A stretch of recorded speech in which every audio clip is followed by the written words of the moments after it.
بسم الله الرحمن الرحيم الحمد لله رب العالمين والصلاة والسلام على سيد المرسلين محمد وعلى آله وصحبه أجمعين ومن تبعهم بإحسان إلى يوم الدين وبعد. معزز سامعین کرام، روزہ کے بہت سے آداب ہیں جن کے بغیر روزہ ناقص و نامکمل شمار ہوتا ہے. ان میں کچھ ضروری آداب ہیں جن کی رعایت ہر روزے دار کے لیے ضروری ہے، اور کچھ استحبابی آداب ہیں جن کی رعایت اولا و بہتر ہے. آپ کے سامنے چند ضروری آداب کا تذکرہ کیا جا رہا ہے. میرے عزیز ساتھیوں، پہلی چیز یہ کہ روزے دار کو چاہیے کہ تمام قولی اور فعلی عبادات بالخصوص 5 وقت کی نماز باجماعت مسجد میں ادا کرنے کا التزام کرے. اب آج کل چونکہ ہم اور آپ ایک ایسے مشکل ترین دور سے گزر رہے ہیں کہ جس میں کورونا وائرس جیسی مہلک بیماری کا سامنا کرنا پڑ رہا ہے. تو ایسے وقت میں ظاہر سی بات ہے باجماعت نماز ادا کرنے سے روک دیا گیا ہے احتیاطی تدابیر کو اختیار کرتے ہوئے. لیکن یہ میں بات کر رہا ہوں، سمجھ لیجئے کہ عام اوقات میں کہ اگر اس طرح کی صورتحال نہ ہو، حالات سازگار ہوں، نماز باجماعت ادا کرنے کے سارے امکانات موجود ہوں، تو ایسے وقت میں باجماعت مسجد میں نماز ادا کرنے کا التزام کرنا چاہیے، کیونکہ یہ اس تقوی کا ثمرہ ہے جس کے لیے روزہ امت محمدیہ صلی اللہ علیہ وسلم پر فرض کیا گیا. اور نماز کا ضیاع تقوی کے بالکل منافی ہے، اپوزٹ ہے. اسی لیے اللہ تبارک تعالیٰ نے فرمایا فَخَلَفَ مِن بَعْدِهِمْ خَلْفٌ أَضَاعُوا الصَّلَاةَ وَاتَّبَعُوا الشَّهَوَاتِ فَسَوْفَ يَلْقَوْنَ غَيًّا. تو إِلَّا مَنْ تَابَ وَآمَنَ وَعَمِلَ صَالِحًا فَأُولَئِكَ يَدْخُلُونَ الْجَنَّةَ وَلَا يُظْلَمُونَ شَيْئًا.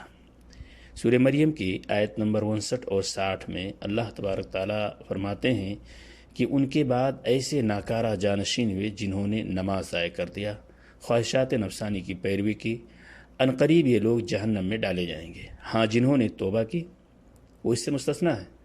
جنہوں نے توبہ کی اور ایمان لائے اور عمل صالح کیے وہ جنت میں داخل کیے جائیں گے. ان پر ذرہ برابر بھی ظلم نہ ہوگا. حضرت ابو ہریرہ رضی اللہ تعالیٰ عنہ مرفوعاً بیان کرتے ہیں کہ عبداللہ ابن ام مکتوم جو نابینا صحابی تھے، آپ صلی اللہ علیہ وسلم کے پاس تشریف لائے اور کہا، اے اللہ کے رسول، میں نابینا شخص ہوں، میرے پاس کوئی ایسا ہے بھی نہیں شخص جو مجھے مسجد تک پہنچا سکے، میری رہنمائی کرنے والا میرے پاس کوئی نہیں ہے. مجھے اجازت دے دیں کہ میں گھر پر ہی نماز ادا کر لوں. آپ صلی اللہ علیہ وسلم نے پوچھا، اَوَ تَسْمَعُ النِّدَاءَ، کیا آپ اذان کی آواز سنتے ہیں؟ تو صحابی رسول نے عرض کیا، جی ہاں اللہ کے رسول، آواز تو میں سنتا ہوں. آپ نے فرمایا، اذن اجب، تو تم پر ضروری ہے کہ مسجد میں آ کے باجماعت نماز ادا کرو. سوچنے کی بات ہے کہ ایک نابینا اندھے شخص، ان کو کوئی ہاتھ پکڑ کر مسجد تک لانے والا بھی نہیں، پھر بھی اللہ کے رسول نے فرمایا تمہارا مسجد میں آنا ضروری ہے کیونکہ اذان کی آواز سنتے ہو. بعض روایتوں میں آتا ہے کہ آپ صلی اللہ علیہ وسلم نے جماعت چھوڑنے والوں کے گھروں میں آگ لگانے تک کا ارادہ کر لیا تھا. تو آپ صلی اللہ علیہ وسلم نے ترک جماعت کو منافقین کی مشابہت قرار دیا. آپ کے عہد مبارک میں معذور حضرات 2 آدمیوں کے سہارے مسجد پر پہنچ کر باجماعت نماز ادا کرتے تھے. اپنی اس عذر کے باوجود بھی مسجد میں آیا کرتے تھے. چنانچہ آپ صلی اللہ علیہ وسلم نے باجماعت نماز کا اجر و ثواب تنہا نماز پر 27 گنا فائق و برتر قرار دیا ہے. دوسری چیز یہ روزہ دار کے آداب میں سے ایک چیز یہ بھی ہے کہ روزہ دار پہ ضروری ہے کہ اللہ اور اس کے رسول کی جانب سے حرام کردہ تمام افعال و اقوال بالخصوص اللہ اور اس کے رسول پر غلط الزام لگانے سے اجتناب کریں. آپ صلی اللہ علیہ وسلم نے فرمایا، من کذب علی متعمدا فلیتبوأ مقعدہ من النار. صحیح بخاری اور مسلم کی روایت ہے، جس نے مجھ پر کس بیانی کی اس کا ٹھکانہ جہنم ہے. تیسری چیز، روزہ دار پر یہ بھی ضروری ہے کہ غیبت سے اجتناب کرے. جہاں وہ عام حالات میں اس برائی سے بچتا ہے، روزے کے حالات میں اس سے یہ چیز کسی بھی صورت میں صادر نہیں ہونی چاہیے. غیبت سے اجتناب کرے، خواہ یہ غیبت کسی شخص کی خلقت سے متعلق ہو یا اس کے عادات و اطوار سے ہو. آپ صلی اللہ علیہ وسلم سے غیبت کے متعلق پوچھا گیا تو فرمایا کہ اپنے مسلمان بھائی کا ذکر اس طرح پر کیا جائے کہ وہ اس کو ناپسند کرے.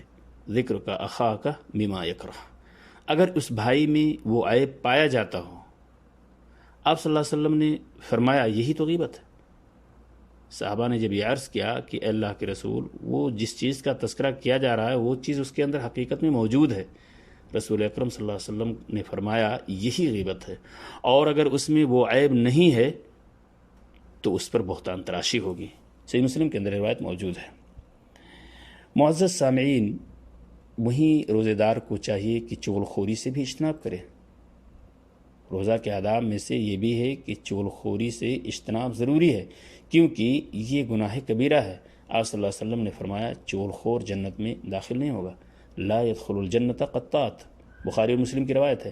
ایک روایت میں ہے کہ آپ کا گزر دو ایسی قبروں سے ہوا جن میں ایک کو استنجا نہ کرنے اور دوسرے کو چغل خوری کرنے پر عذاب دیا جا رہا تھا. یہ بھی صحیح بخاری اور مسلم کے اندر یہ روایت موجود ہے. سامعین کرام، یہ کتنی بھیانک جرم ہے اس کا اندازہ لگایا جا سکتا ہے. بظاہر اس کی کوئی ویلو نہیں دی جاتی ہے، اس پہ کیئر نہیں کیا جاتا ہے، لیکن واقعی میں یہ بڑی مہلک چیز ہے. اللہ کے رسول صلی اللہ علیہ وسلم کی اس حدیث کے اندر جو چیز موجود ہے کہ دو ایسی قبروں سے آپ کا گزر ہوا جن میں ایک کو استنجا نہ کرنے اور دوسرے کو چغل خوری کرنے پر عذاب دیا جا رہا تھا. سامعین کرام، دھوکہ و فریب سے بھی اجتناب ضروری ہے، خواہ خرید و فروخت، رہن و کرایہ جیسے معاملات سے متعلق ہو یا نصیحت و مشورہ سے، کیونکہ یہ بھی گناہ کبیرہ ہے. آپ صلی اللہ علیہ وسلم نے فرمایا جس نے دھوکہ دیا وہ ہمارے طریقے سے ہٹا ہوا ہے. صحیح بخاری و مسلم کے اندر یہ بھی روایت موجود ہے کہ جس نے دھوکہ دیا وہ ہمارے طریقے سے ہٹا ہوا ہے. سامعین کرام، آخری چیز میں ذکر کر کے اپنی بات ختم کرتا ہوں کہ روزہ کے آداب میں سے یہ بھی ہے کہ لہو لعب کے تمام سامان، خصوصاً سریلی آواز اور محرک شہوات، گانوں کے استعمال سے روزے دار کو اجتناب کرنا ضروری ہے. آپ صلی اللہ علیہ وسلم نے اس کو زنا کے ساتھ ذکر کیا ہے. اس طرح کے کام کرنے والے کو زنا کے ساتھ ذکر کیا. فرمایا آپ صلی اللہ علیہ وسلم نے کہ میری امت میں ایک ایسا گروہ ہوگا جو زنا، ریشم، شراب اور گانا بجانا جائز قرار دے گا. سامعین کرام، اللہ تبارک تعالیٰ سے دعا کرتا ہوں کہ اللہ تعالیٰ ہم سب کو ان آداب کے ساتھ روزہ رکھنے کی توفیق عطا فرمائے. آمین. السلام علیکم ورحمۃ اللہ وبرکاتہ.